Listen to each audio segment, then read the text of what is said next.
좋은신문 TV입니다. 구독해 주시면 고맙겠습니다. 78년에 떠나셨는데 76년까지 글을 써서 신학기한 백성도 거기까지도 바로또 그리고 그의 필생의 작업 박영명 박사 제작전지 사실은 77년부터 83년까지 나왔는데 조직신학은 77년에 이미 전집안에 다 들어갔습니다. 그 전에 물론 교리신학이나 이름이 잠시 나왔지만은 제대로 전집안에 수문안에 들어간 것은 77년입니다.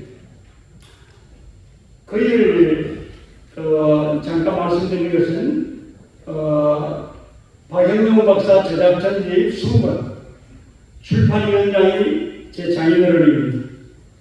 정근호 목사인데 신용상교회에서 지금 떠나셨지만 그리고 고맙게 생각하고요. 40년 후에 2017년에 제가 그 자리를 또 맡았습니다. 그래서 17년까지 그 전으로 7년 동안을 5년 동안은 박사과정, 박사학위 받으실 분이나 박사과정에 있는 후배들과 더불어서 작업을 시작했고 그 다음에 2015년, 16년 제가 막은 대하면서 14년은 대하면서 15년, 16년 저 혼자 2년 동안 완전히 달아붙어서 각주까지 철저하게 작업했습니다. 그래서 박영명 박사의 조직신학이라고 2017년에 종교개혁 500주년 기념으로 앞에 7권과 변정화까지 나왔는데 제가 개정위원장입니다. 개정감수위원장인데 장인어른이 출판위원장에 했던 작업을 40년 후에 제가 할 줄은 몰랐습니다. 오늘 발표가 매우 중요한 것은 이미 논문 안에 다 들어있기 때문에 그러면은 제가 조금씩 말씀드릴 겁니다. 저는 중간 세대입니다. 제 부친은 남산부터 출발하는 1950년부터 출발해서 58년까지 신학을 하셨기 때문에 그때 여기 저인들이 계십니다. 여기 김동원 목사님, 서기영 목사님, 저희 김 목사님 계시고 김동원 목사님이 제 부친과 신학교 동기입니다. 그러니까 뭐 살아계신 분 중에 제 부친은 일찍 떠났습니다. 5년 전에 떠났지만은 경남으로 가셔서 신학을 성도교회에 계시다가 전도사 하시다가 결혼했기 때문에 자녀들이 있기 때문에 경상남도에 가서 한 번도 100명이 넘는 교회는 담임하지 못했습니다. 70년까지는 담임했는데 그 남쪽에 통영부터 시작해 통영 거제부터 시작해가지고 매물도 서대물도 저기까지 그리고 욕지 남해까지 아버지의 목회지죠. 저는 지금도 제 소재가 경남노예입니다. 옛날에 신사참배 반대하고 첫 문 닫았던 그 노예가 제 노예입니다. 지금 중소교회에서 일하지만은 저는 그러기 때문에 오늘 발표할 수 있는 매우 적격자. 이제는 우리 윗대들이 이제는 저 마지막 힘을 쓰고 계시고 그 다음에 제라도 연결을 해야 우리 후배들을 연결할 수 있는 거예요. 그래서 제가 매우 중요한 시기에 태어났고 하나님께서 대학에 있을 때 영문학을 하게 해서 대학과 대학원에 영문학 전공했습니다. 영시를 전공했다. 그리고 신학교를 들어갔고 그 다음에 미국 들어가서도 성경 해석을 먼저 했고 또 박인선 박사님이 성경 해석을 먼저 하실 때 신학을 먼저 하고 그래서 미국의 트리니티 신학교에서 성경 해석 로마서 7장 연구했습니다. 로마서 7장 14절부터 25절까지 어려운 문제인데 제대로 공부했습니다. 여러분이 제 글을 읽을 수 있으면 좋겠죠. 그리고 박사학위 논문이 메이션입니다. 박영명 박사님과 박윤선 박사님의 스승이 바로 메이션입니다. 박영명 박사님이 1923년에서 26년 동안에 프린턴 신학에서 공부하실 때 메이션이 스승이었고 그 다음에 신학교가 29년에 프린턴 신학교와 종교다원주의를 받았기 때문에 웨스민 신학교로 나왔는데 그때 학장이 바로 메이션 박사입니다. 그래서 프린턴 신학에 계실 때 박영명 박사님이 메이션 박사님이 스승이었고 그 다음에 웨스민 신학교 갈 때 그때는 박 박사님은 한국 계셨고 평양신학교 30년부터 가르치고 계셨고 박윤선 학생이 그 밑에 배웠던 박윤선 학생이 공부하고 미국에 들어왔죠. 박영명 박사님 제자기도 하지만은 미국에서 메이션 박사의 제자죠. 그러니까 한국의 양대 선배, 조이신학과 그 다음에 성경신학의 양대 선배이 되는 박영명 박사님과 박윤선 박사님의 스승이 메이션 박사입니다. 제 박사의 논문이 메이션 박사의 교회론입니다. 그러니까 메이션 신학을 완전히 처음부터 깨뜨려버린 거죠. 그런데 메이션 신학학자이기 때문에 제가 기초를 신학했잖아요. 그러니까 얼마나 메이션 전공이 좋겠습니다. 돌아와서도 조유신학 교수였지만 성경의 해석과 조유신학이 전공이라고 합니다. 그렇게 해서 충실해서 평생을 보냈습니다. 제 글에 보면요 17페이지부터인데 시간 안에 하겠습니다. 17페이지부터 54페이지까지 A4 용지라면 40페이지 이 안에는 지금 38페이지가 들어있는데 A4 용지라면 40페이지 정도 됩니다. 앞에 보면 제가 뭘 쓰는지 볼 수 있습니다. 목차 중에 이번에 보면 박사의 논문 제가 방학 동안에 철저하게 했습니다. 그 다음에 난제성경 성실 아버님이 가졌던 프린트로 된 거 지금 된 거 말고요. 지금은 훨씬 늘어났습니다. 신학 난제성경이 따로 나오기도 하고 저작 전집에 두 개로 페이지가 서로 다릅니다. 그리고 원본 박영명 박사님이 썼던 원본이죠. 제 부친이 50년부터 했기 때문에 거기 정치하다가 50년에 전쟁이 터지면서 못하고 51년에 대구에 와서 했는데 53년까지 대구에 하고 54년에 다시 남산에 올라왔습니다. 아버님도 다시 올라갔죠. 남산에 안중근 기념관 기가 세운 그곳이죠. 그곳에서 아버님 신앙을 하시고 서울에 나 계시지. 왜 내려오셨는지 남쪽에 오셔가지고 한 번도 다른 데 못 가고 경남도에서 평생을 보냈는데 거기는 교회 목회가 쉽지 않습니다. 아버님 욕지 가서 오시는데 고구마들 오시더라고요. 제가 그때 학생이었는데 그 1년에 4번 내면 4,000원을 내는 거 있잖아요. 그런데 고구마 들고 오시면 어떻게 해요? 내가 그래서 아버지 보고 한마디 했어요. 아버지 목회 안 하고 어머님 바느질하면 좋겠다고. 우리 어머님 바느질 참 잘하셨어요. 누비 포대기 아마 지금 하시는 장인이겠죠. 당시 것은 최고였습니다. 애기 없는 포대기죠. 누비로 하는데 어머님이 그걸 잘하셔서 목사의 사모이기 때문에 경남에서는 못하게 합니다. 일 못하게 합니다. 아버지 하시는 일하게 합니다.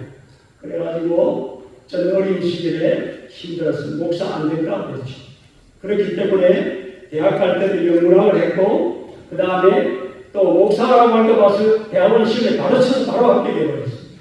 대학원 바로 들어가고 그리고 군대 가고 그리고 신학교에 좀 늦긴 했지만 그래도 제대로 했습니다. 공부는 제대로 했죠. 하나님 앞에 감사하죠. 제가 필요하기 때문에 우리 밑대들과 다음 때를 연결하는 작업이 필요했기 때문에 하나님께서 저를 보내시지 않았나 저는 그렇게 생각합니다. 간단하게 여러분이 보시기 원합니다. 그의 박사의 논문 그가 박사의 논문을 남침례교에서 이렇게 간단히 말씀드리면 남침례교의 멀린스 교수님이 총장 겸 변정학 교수로 계셨기 때문에 또 친구가 거기 있습니다. 그래서 거기에 가긴 했지만은 그의 방법론은 남침례교의 방법론이 아니라고 하는 거예요. 이 점이 매우 중요합니다. 그건 제가 말씀드릴게요. 그가 이 글을 쓰기 전에 메이션 박사의 기독교와 자유주의가 있습니다. 기독교와 자유주의에 보면요. 그거 어디에 있냐면 기독교와 자유주의 있는데요. 여기 보면 그렇게 해놓습니다. 저기 20페이지 맨 밑에 보면 있습니다. 박 박사는 현대 자유과학의 이름으로 기독교 신앙에 대해 도전하는 중요한 공격들에 맞서서 기독교 진리를 변증하는 논문을 쓴 것이다.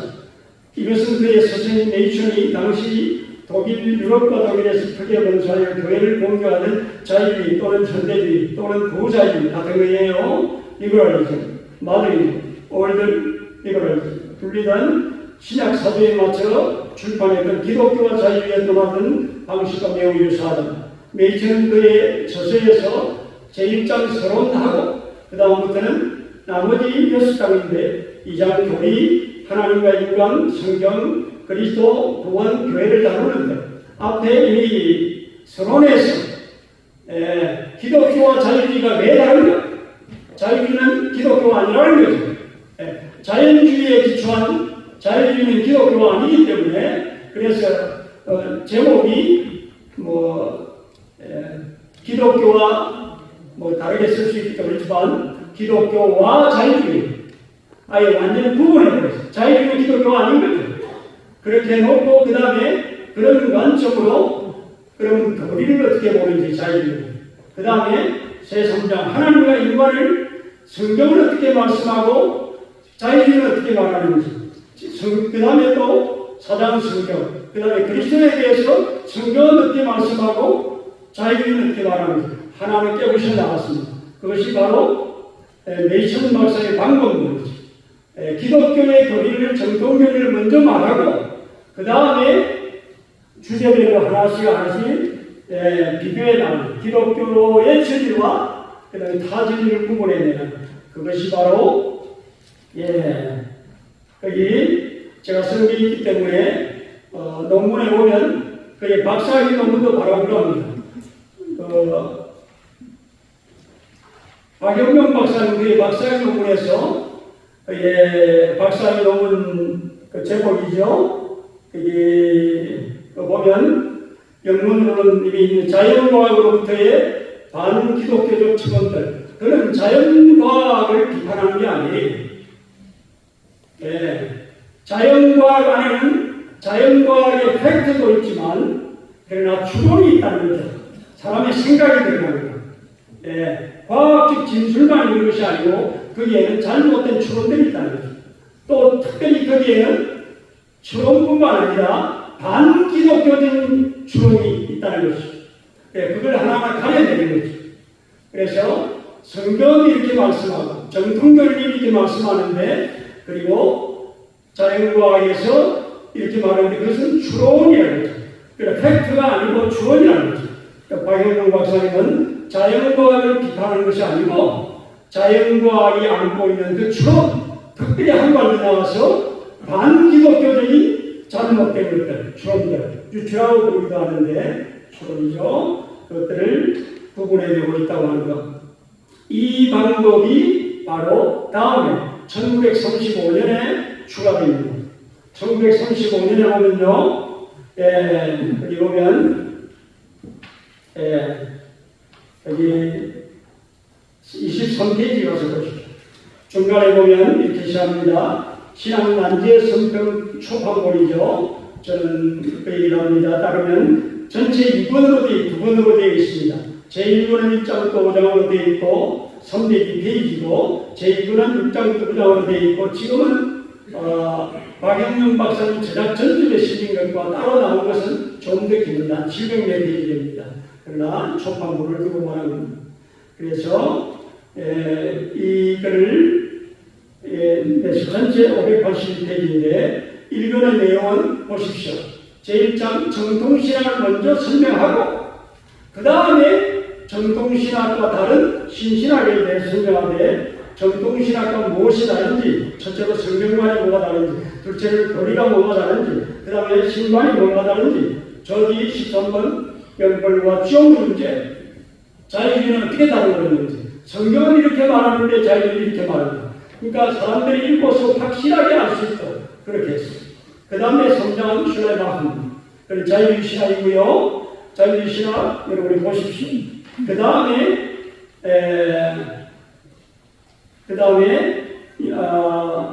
제2분의 제4장이 3장은 슐레마흐 4장은 위기 신학인데 제가 뒤에 어디다 썼을 겁니다.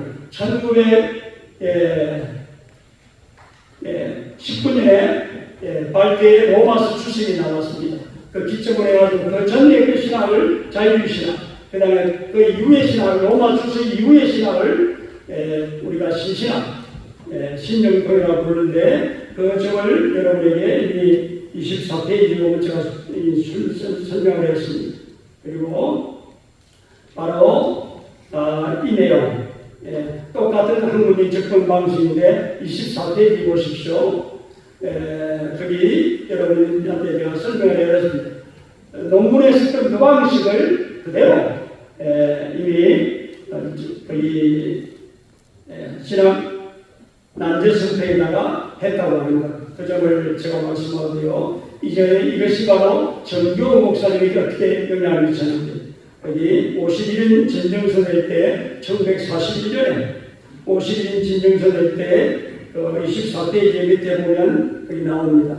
25페이지 메인에 보면 짧은 글 있죠. 이때 나에게 살이 되고 뼈가 된 신앙 난제성평은 나에게 힘이 되었고, 능력이 되었고, 좌우의 날성금이 되어 그들의 그런 성경관을 반발해요. 51인의 바로 대표가 정교 목사님인데, 정교 목사님의 글입니다. 훗날에 썼던 글에 보면 박영명 박사님이 나왔던 그때 신앙 난제 성경을 읽었어. 그 다음에 자유주의와 기독교를 확실하게 구분할 수 있는 그런 힘을 갖게 되었다는 거죠. 그 점을 연속해서 제가 말씀드렸고요. 그 다음에 신학진앙과 그의 설교인데 다 할 필요는 없죠. 첫 번 나왔던 1928년에 논문부터 27페이지에 있습니다. 그 다음에 이건 그 당시에 나왔던 막스주의에 대한 비판이죠. 그 다음에 신학진앙이 경영신학교는 38년에 문 닫았지만 40년까지 신학진학이 나왔습니다. 그래서 마지막에 썼던 칼빈주의와 신칼빈주의. 여기 말하는 신칼빈주의는 카이크의 신학이 아니고 잘못된 칼발의 신학을 비판하는 겁니다. 여러분이 보시면 볼 수 있습니다.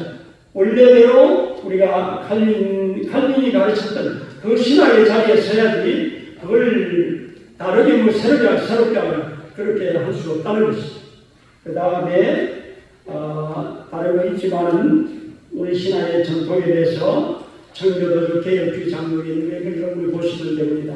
그 다음에 제가 중요하게 본 것은 29페이지 이하부터 박영용 박사님의 조직신학, 이게 박영용 박사 저작 전집에 있던 교회로 7분 다 할 수는 없고, 그 다음 그 중에 제가 전공했던 특별히 현대신학 비판이기 때문에 거기 했습니다. 그때는 아니군요. 17페이지 가면요, 첫 번째 출발할 때 제목을 프린트 하실 때 좀 잘못했습니다. 그러니까 그 앞에 있는 제 제목이 있습니다. 박영용 박사의 신학과 현대 교회론 비판이 제 제목입니다. 그래 17페이지 나와 있는 제목은 잘못되었으니까 여러분 지워버리시면 됩니다. 그 다음에 29페이지 보면 폴코의 조직신학과 박영용 박사의 조직신학을 비교해 놓은 것입니다. 적어도 3배 이상 됩니다. 처음 출발할 때는 박영용 박사님, 박영용 박사님이 1941년 폴코로 출발했지만, 그러나 그러지 않습니다. 그가 1942년부터 중국에 들어가서 공천신학교를 가르칠 때부터 시작해서 성으로 썼는데, 박영용 박사님이 폴코의 책만 본 게 아니에요. 여기 보면 방대합니다. 자료가 엄청납니다. 그리고 그걸 여러분이 보시면 됩니다. 그리고 나중에 1973년 되면 교리신학 전문이 나옵니다. 54년부터 인쇄된 것이 나오고 54년이 이전에는 프린터물입니다. 손으로 가리방이라고 그러죠. 제부치는 가리방을 썼어요. 집에 가면 가리방으로 된 실론, 가리방으로 된 인간은 다 있습니다. 물론 신학 난제성들도 있습니다. 제 집에는 지금은 모르는데 오늘도 가져올까 했는데 건드리면 뜯어져요. 바람. 살짝 펴면 뜯어지기 때문에 손을 대기 엄청 힘듭니다. 그래서 아버님이 쓰셨던 그 책들이 지금 저한테는 다 있습니다. 고맙지요. 자, 그런데 왜 박영용 박사님의 그걸 책을 갖다 냈냐면, 여러분 32페이지 보십시오. 중간에 내용 집에 갖다 읽어보시고 까맣게 된가 읽어보겠습니다. 위에서 잠시 32페이지입니다. 위에서 잠시 살펴보았듯이 조직신학의 여러 분과 중에서 교회론을 다루는 여러 학자들의 저서들을 통해 학자들에 따라 견해의 차이가 너무 두드러진다고 하는 점에도 많은 학자들의 교회론 논의에 있어서 교회론의 전 주제를 아우를 정도로 포괄적이지 못하는 것을 지적합니다. 또한 이 점에 있어서 국내 여러 학자들과 비교해 보아도 박영용 박사의 교회론은 교회론이 마땅히 다루어야 하는 여러 가지 필수적인 주제들을 개혁주의 관점에서 매우 포괄적으로 다루되 또한 여러 주제들을 세밀하게 취급하고 있다는 것을 미리 지적해 두고자 합니다. 몇 가지만 제가 설명하겠습니다. 저기 29페이지부터 31차 면담목은요, 뻘고가에서 사실은 프린트온에서 영어로 된 글이 나온 것은 1872년입니다. 찰사지의 전신학이 72년, 73년에 세 번으로 나왔는데 72년에 나오기 전에 이미 라틴어로 공부했습니다. 그것이 바로 거기 나오는데 프란티스쿠스 트레티누, 우리가 트레틴이라고 부르는데 트레티누스의 변정신학 강론데 라틴어 교본을 썼어요. 그리고 찰사지의 영어 교본이 나오는데 찰사지의 영어 교본까지 그 안에 보면 사실은 찰사지의 그거는 은혜의 수단만 다릅니다. 말씀과 성례와 기도. 거기에는 찰사지에게는 교회론의 전통적인 주제인 교회의 명칭이라든지 교회의 성질, 교회 정치, 교회의 건설, 교회의 임무 이건 없습니다. 전혀 없습니다. 그의 또 그 다음에 버스에도 보면 은혜의 수단만 그게 교회의 정의, 심리적 연합하고 은혜의 수단만 다루되 은혜의 수단 중에서도 성령만 다룹니다. 그러니까 매우 제한적이죠. 책들이 조리신학 책들이 매우 제한적입니다. 여러분 보십시오. 그런데 박영용 박사님 책은 교회론이 다루어야 되는 전 포괄적 우리가 강도사 시험에 치는 이유가 있습니다. 박 박사님이 여기 계셨기 때문에 그런 것도 있지만 매우 포괄적입니다. 이보다 더 포괄적인 책이 없습니다. 여러분 보십시오. 다른 책과 비교해 보십시오. 올해 2024년에 지금 웨인 루뎀의 전신학이 나왔는데 조금 복음적이긴 하지만 좋은 책이죠. 원래 1994년에 나왔는데 올해 7월달에 나왔습니다. 저는 이 두 번째인데 1권 다 읽고 지금 2권 읽고 있습니다. 그것 해도 박영용 박사님의 이런 세밀함에 미치지 못합니다. 여러분 보십시오. 실제로 보십시오. 최근에 나온 책입니다. 그 다음에 구성에 보면요, 박영용 박사님의 책이 꼴꼭 책에 3배 이상이라고 하는 것. 페이지 되어 있습니다. 영어로 된 것도 영어로 된 것 110페이지밖에 안 됩니다. 한글로 번역한 것도 122페이지밖에 안 되고요. 박영용 박사님의 책은 400페이지가 넘습니다. 4배는 안 되지만 3배가 넘어요. 그렇기 때문에 꼴코에 그걸 갖다 했다든지 그렇게 처음 출발은 많지만 전혀 생각이 아닙니다. 엄청나게 박영용 박사님의 책은 여러분이 다시 공부하셔야 됩니다. 처음부터 목사된 다음에도 처음부터 다시 읽어야 될 책이 있다면 박영용 박사님의 7권의 책입니다. 그 다음에 특징에 대해서는 여러분 많이 할 것 있지만 여러분이 보십시오. 꼴코에 없는 것 교회의 이유에 대해서 이런 것 있고 있으니까 여러분이 보시면 좋겠고요. 그 다음에 박영용 박사님의 교회의 토지에 대한 것, 꼴코에 모자란 것. 꼴코는 사도성이 없습니다. 그러나 박영용 박사님 책 보십시오. 권세를 말하는 것은 교회의 권세는 42페이지인데 이것은 권지를 말할 때 썼기 때문에 박 박사님 바로 칼빈의 글을 바로 인용합니다. 칼빈의 글을 바로 인용하고 권지의 목적 세 가지를 바로 인용합니다. 여러분 보시면 됩니다. 그 다음에 원리를 얘기할 때 장로의 원리를 얘기할 때 꼴코의 경우에는요 유럽에서 쓰는 5, 5원리를 사용하지만 박영용 박사는 웨스민 신앙고백에서 바로 들어갑니다. 8원리 웨스민 12신조와 웨스민 신앙고백서 대소의 응답이 우리의 신앙고백서이기 때문에 박 박사님 가능하면 성경, 첫째로 성경에서, 그 다음에 두 번째로는 신앙고백서에서, 그리고 그 외에 좋은 책에서 옮기시는 거지, 가능하면 유럽의 그런 신조보다는 첫째로는 웨스민 신앙고백서가 먼저 들어갔어요.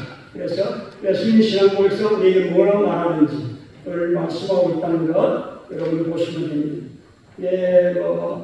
제가 박 박사님이 사실은 성경신학의 전문가입니다. 조직신학과라고 변명을 했는데 그가 성경신학을 많이 아는 것은 네이처의 글을 많이 읽었습니다.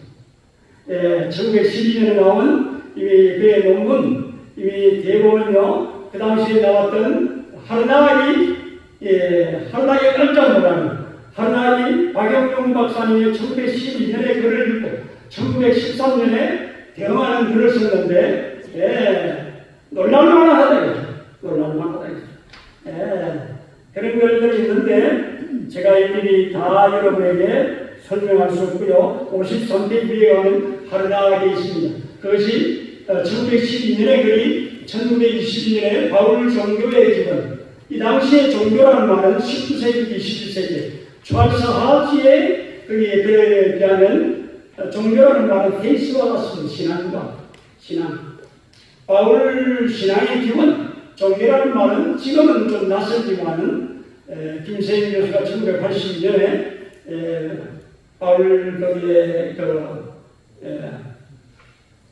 바울 신앙의 교회 바울 해가지고 그걸 쓴 걸 쓰는데 박영용 박사님 바울 종교의 교회라고 했어요. 두 개가 비슷하기 때문에 보십시오. 박영용 박사님의 글과 김세인 교수의 글은 전혀 다릅니다. 여러분 읽어보시길 바랍니다. 자세한 글이 말할 수 있고 고경태 교수님이 쓴 글이 있으니까 그거 참조하면 둘을 비교하는 데 도움이 될 것입니다. 그 다음에 마지막에 보면 이렇게 제가 접근했습니다. 자, 54페이지 보면 마지막에 이렇게 1, 2, 3, 4, 1 박영용 박사는 네이처의 기독교와 자유주의 등에 사용했던 동일한 방식의 기독교의 정통신학을 먼저 하고 그 다음에 주제별로 자유주의 신학을 깨우쳐 나가는 그런 학문적인 접근 방식을 자신의 논문에 사용, 자기의 학문적인 접근을 논문에서 발견했다고 하는 것, 일생 동안 써야 될 학문의 방법론을 그런 논문에서 발견했다고 하는 것. 그것은 네이처의 방법론이고 그것은 남침례교가 아닙니다. 두 번째로 또한 이후에 개수하여 자신의 기독교 근대 신학연대선 35년에 있어도 동일한 학문적인 접근 방법으로 세계적인 신학의 흐름과 성경의 고등 비평과 잘 알고 있어요. 구약과 신학에 대해서. 여러분이 보시면 되는데 양식을 파와의 체계적 비판적으로 교회 앞에 제시하고 학문적 접근 방식의 제시. 그 다음에 그의 설교와 신학 진학을 통해 76년까지는 신학 진학을 통해서 교수 생활 중 자기의 학문적 견해와 논지를 발표하는 중에도 계속하여 이 방법을 사용하고 있습니다. 학문적 접근 방법의 적용입니다. 그리고 마침내 그의 일생의 저자인 박영용 박사 제작전 1777년에 7권 중에서 박영용 박사 전시나 저는 2017년 개정판을 썼습니다. 또한 주제별로 세밀하고 체계화된 교련, 학문적인 접근 방법의 체계화를 후손들에게 불러주게 되었습니다. 그는 그의 학문적인 방법을 통해서 한국 땅에 성경적인 교회를 세우고자 최선을 다했다고 합니다. 그리고 우리가 바로 그 틀 위에 서 있다고 합니다. 아무도 교만하지 말 것입니다. 저도 은퇴한 지가 벌써 10년이 되어서 이미 70대 중반입니다. 그런데도 끊임없이 지금도 글을 읽고 있거든요. 엄청나게 종이에서 쓰는 글들을 얼마 전에도 제가 행여냐 여러 가지 글들을 제가 쓰기도 했죠. 사랑하는 여러분, 여러분에게 부탁합니다. 박영용 박사의 책은 지나간 것이 아닙니다. 그 책을 2017년에 개정판을 만든 것은 적어도 앞으로 한 30년, 40년 동안은 우리의 후배들이 쓰기 위한 저도 물론 썼지만 저도 미국에서 문구를 다 마치고 나온 다음에 조그마한 신학교 하나에서 박영용 박사의 신앙을 일주일 동안 월요일부터 토요일까지 강의해달라고 했습니다. 제가 그 제안을 받아들여서 무모한 제안입니다. 집에서 시간이 났을 때 1번부터 지금까지 전부 요약했습니다. 요약하고 일주일 동안 월요일 저녁 아침부터 저녁까지 토요일까지 일주일 동안에 7권을 제가 강의했습니다. 6일 동안 주일에 2일까지 그렇게 하고 나니까 학생들은 머리가 빵빵했습니다. 정신없어. 프린트를 물론 주었지만은 정신없었지만 저는 미국에 공부했던 그 모든 학문이 박영용 박사의 7권의 정신 안에 제가 그 전에도 읽었지만은 한 짧은 동안에 7권을 요약해서 가르쳤기 때문에 요약할 때 이미 정신 차리고 가르칠 때 이미 정신을 차렸기 때문에 박영명 박사님 저희 신학이 완전히 머릿속에 들어와 버렸어요.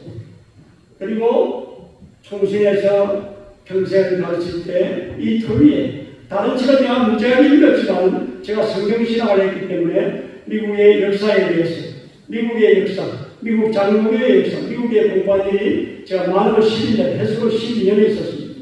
석사학위 끝나고 박사학위만 9년이 넘도록 했습니다. 그동안에 제가 책을 많이 읽었거든요. 예, 그동안에 하나님께서 준비하게 해주시면 감사하고 오늘을 위해서 하는 것 같아요. 그래서 우리 후배들에게 부탁합니다. 저를 이어서 하나님께서 좋은 인재들을 세우셔서 이런 터위에 더 훌륭한 학자들이 일어날 수 있기를 간절히 원합니다. 여러분 감사합니다. 감사합니다. 좋은 신문 TV를 시청해 주셔서 감사합니다.